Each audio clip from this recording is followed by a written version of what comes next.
சிவாய நம ஓம் சிவாய நமக சிவாய நம ஓம் நம சிவாய.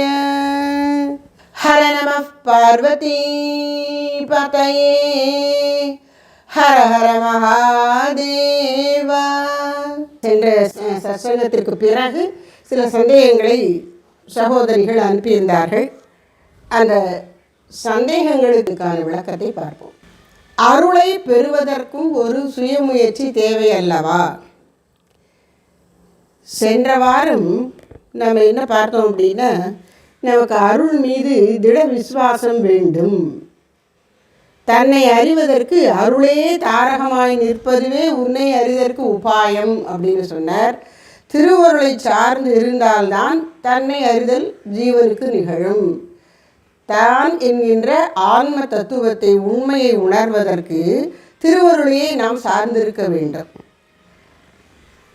அந்த அருளுடைய முக்கியத்துவத்தை கேட்ட பிறகு ஒரு சகோதரிக்கு தோன்றிய ஐயம், அருளை பெறுவதற்கும் ஒரு சுயமுயற்சி தேவை அல்லவா அப்படிங்கிறாங்க.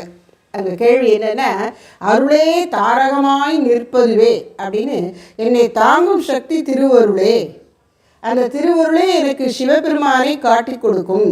அதன் மூலம்தான் நான் சிவனோடு இணைந்து முக்தி பேறு பெறுவேன் அப்படின்னு தெரிந்து கொள்ளுவதற்கும், அதன் பொருட்டு அகந்தையை விட்டு ஆணவ மலத்தை விட்டு அருளை நம்பி இருப்பதற்கும் ஒரு முயற்சி வேணும்ல அப்படிங்கிறாங்க. உண்மைதான். அதாவது எந்த செயல் செய்வதற்குமே ஒரு செயல் நிகழ்கிறதுன்னு சொன்னாலே அந்த செயல் செய்யணுங்கிற ஒரு விருப்பம் உள்ளத்தில் எழும். அந்த விருப்பத்தை நிறைவேற்றி கொள்வதற்கு, அந்த விருப்பத்துக்கு தான் இச்சாசக்தின்னு பேர். அந்த விருப்பத்தை நிறைவேற்றி கொள்வதற்கு அந்த கிரியாசக்தி ஆகிய ஆற்றல் கிளம்பும். எப்படி நிறைவேற்றி கொள்வதுங்கிறது அறிவு வரும். இது மூணும் சேர்ந்து தான் செயல் வருகிறது. இச்சாசக்தி, ஞானசக்தி, கிரியாசக்தி.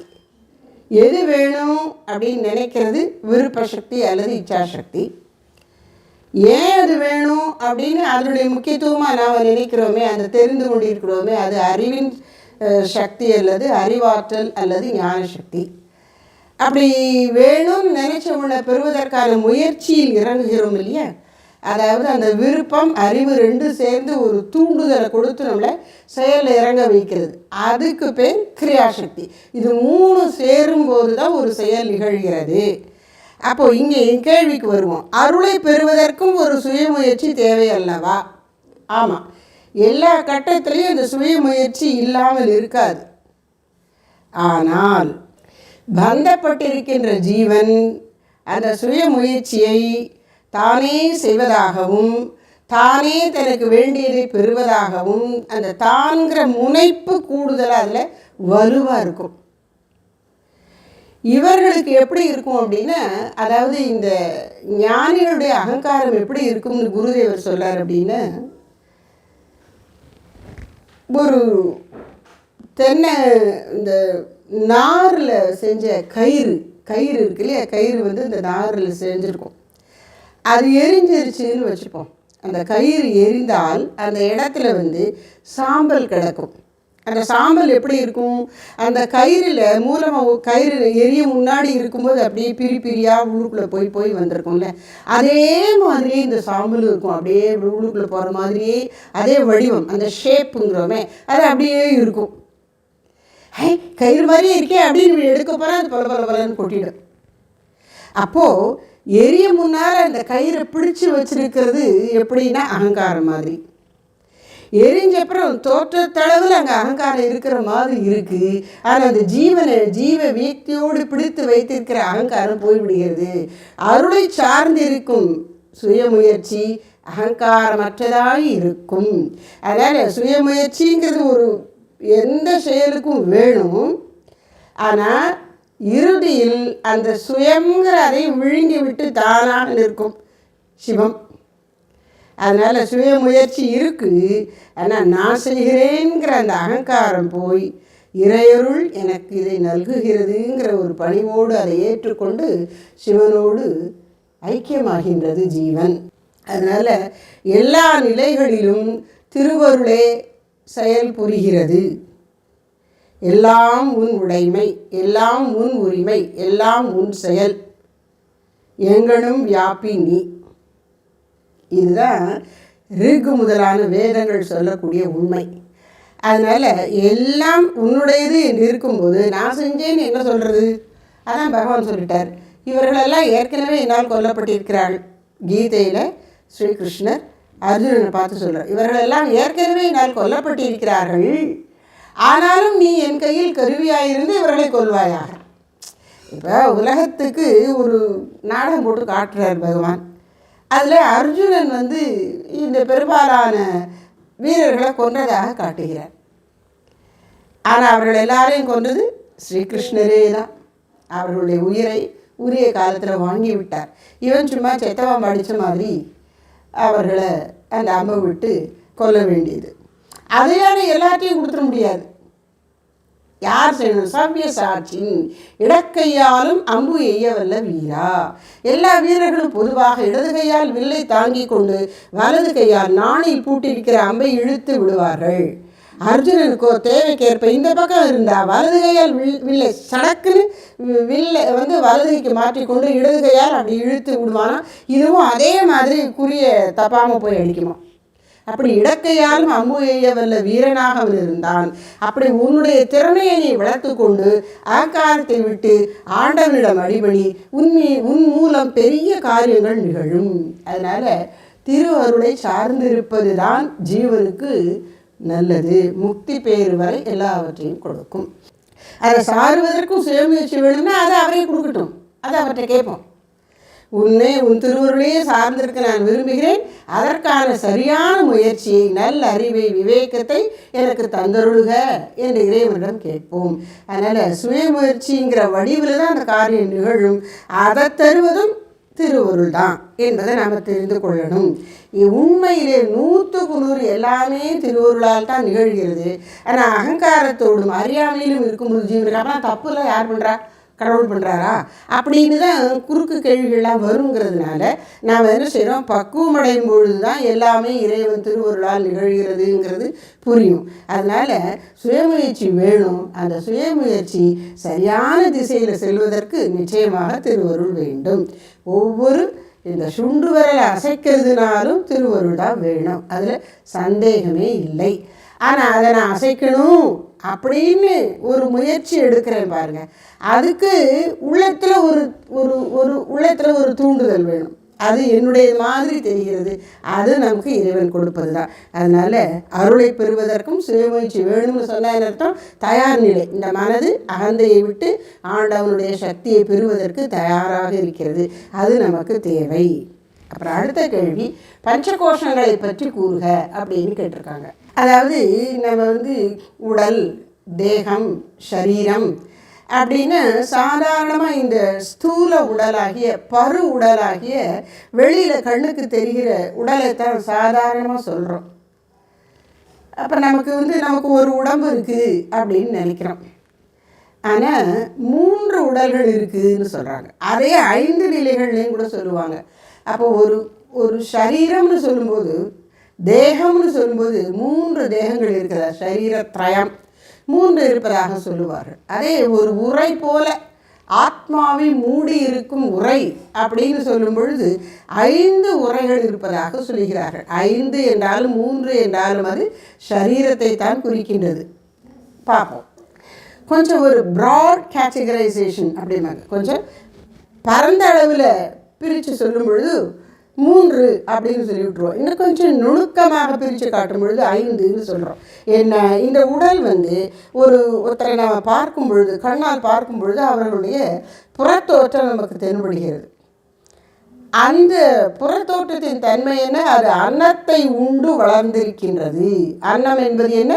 பூமியிலே தோன்றி உயிர்கள், உடல்கள் என்ன வேறு விதமான உடல்கள் இருக்கு இல்லையா?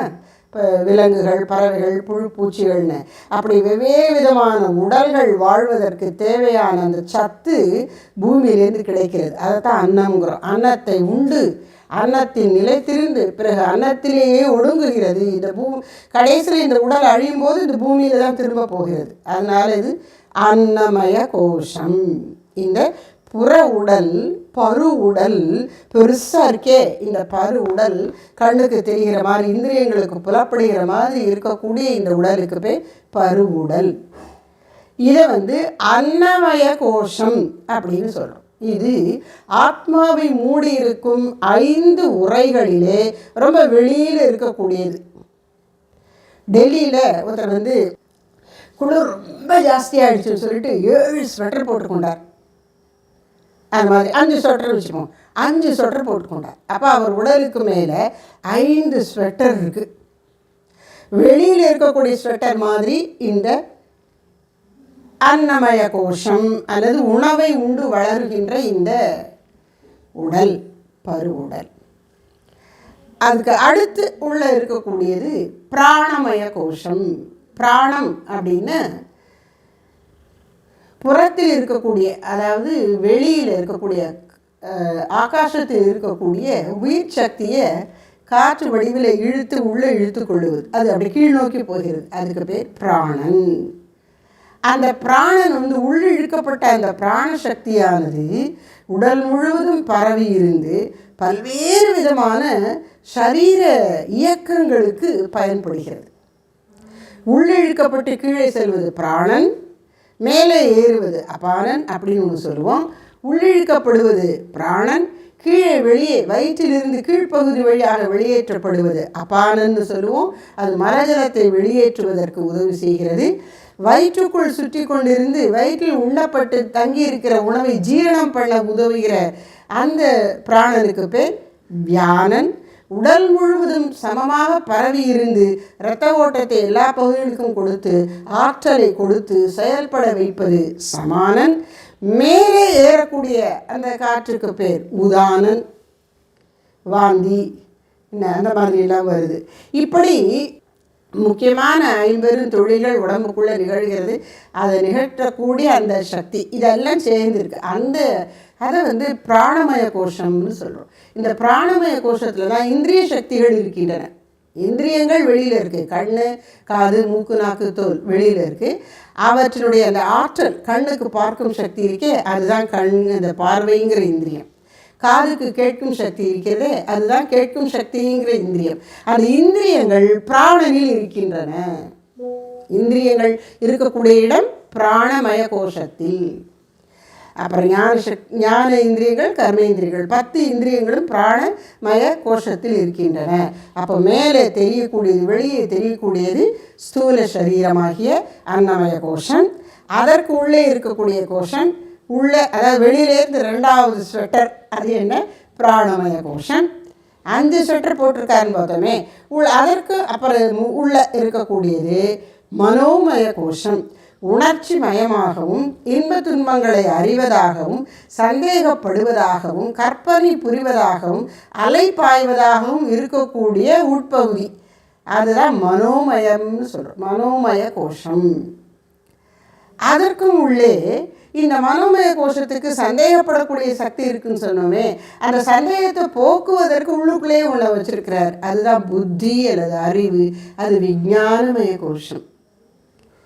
அந்த விஞ்ஞானமய கோஷத்தில் தான் ஆத்மாவுடைய ஆற்றல், ஒளி ஆற்றல் பிரதிபலிக்கின்றது.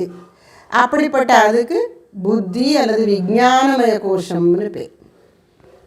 அதற்கும் உள்ளே ஆனந்தமய கோஷம்னு இருக்குது. ஆனந்தமய கோஷம் அப்படின்ன உடனே இதுதான் ஆத்மா அப்படின்னு நினச்சிட வேண்டாம். அது 5வது சட்டை தான். அதுக்கும் பின்னாடி தான் உடம்பு இருக்குது. அது மாதிரி அந்த ஆனந்தமய கோஷத்துக்கும் அப்பால் உள்ளுக்குள்ளே ஆத்மா இருக்குது. அப்போ ஆனந்தமய கோஷம்னா என்ன? அதே ஆனந்தம்னு சொல்கிறோம் அப்படின்னு சொன்னேன். இரவில் கனவற்ற உறக்கத்தில் நாம் ஆழ்ந்திருக்கும்போது அது எப்படி இருக்குதுன்னு கேட்டால் நமக்கு தெரியாது.